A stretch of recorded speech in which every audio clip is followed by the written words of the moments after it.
I want to talk more about being an honest skeptic, because I've always taken that approach, even with Sensei Dillman. I made it a kind of conscious decision right from the beginning that I would always listen to what he said, and I would not automatically believe him just because he said it.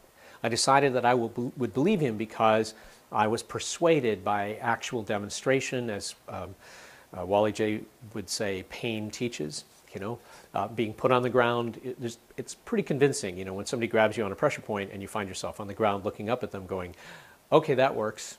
So I took that approach, and all the way through my experience in the martial arts, often Sensei would do things that challenged my worldview, that changed the way I thought about reality.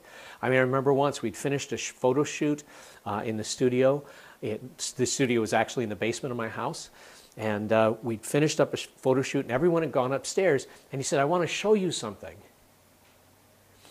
And then he kicked me in the leg. And that caused what typically happens when you get kicked in the leg, especially if you get nailed on the pressure point. Your body twitches and flinches out, and there's this kind of nerve, we call it the nerve response. And then he said, "Now do this." And he had me do something with my hands, and then he kicked me in the leg again. And it hurt, but I didn't get that nerve response. And then he kept kicking me in the leg, and he said, "See?" And then he said, "Okay, now." And he grabbed my hand, and he put me in a joint technique, a tuite maneuver we call a palm turn. And I went, down I went. And then he said, "Now do this." And it was something with my feet. And then he cranked on me again, and it hurt, but I didn't fall over. I didn't have that nerve response. And he went, "See, that protects." And he said, "Well, you know, you're crossing the circuits and you're doing this and you're shorting it out." And he talked to energetics. And I got to tell you, when I walked away from that, I'm not sure I was persuaded by his explanation of what was happening, but it was clear to me that something was happening and that this was real.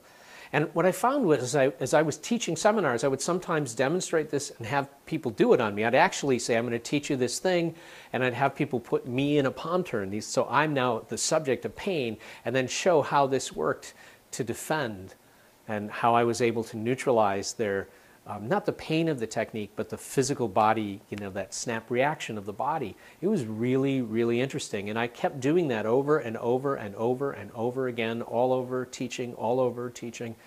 And the result was, you know, they say extraordinary claims require extraordinary proof. For me, that was extraordinary proof. I kept doing it. Even if I didn't believe it, or even it was like, "I'm not sure this really works," it kept working.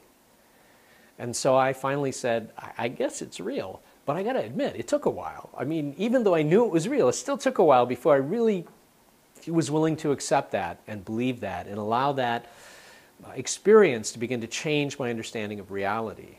You see, if I insist that reality is a certain way, regardless of how reality actually presents itself to me, what I am is a fundamentalist. That's how fundamentalists think. They already decide ahead of time how the world is, and then they impose that idea of the world upon the world, and then if something contradicts that point of view, they ignore it, or they deny it. They say, "Well, that's not real, you know, that's not true." So you hear this sometimes. You'll see a demonstration of a no-touch technique, and someone will say, "Oh, that's bull crap. That's a bunch of horse crap. That's not real." Well, you just saw it happen. What do you mean it's not real? Something happened. You see, honest skepticism, I think, is really healthy. I think it's a great way to approach things. It has a drawback. I think that some of my colleagues in some of the energetic areas advance faster than me because I was the one going, "I am still not sure this is real." But at the same time, having come to the place where I say, "Yeah, this really is real," I'm not coming there blindly or because my teacher has a winning personality, but because in many, many ways I've been convinced by extraordinary proof. I'm Chris Thomas, and these are some reflections from the MasterClass. Thanks for watching. Now, go train.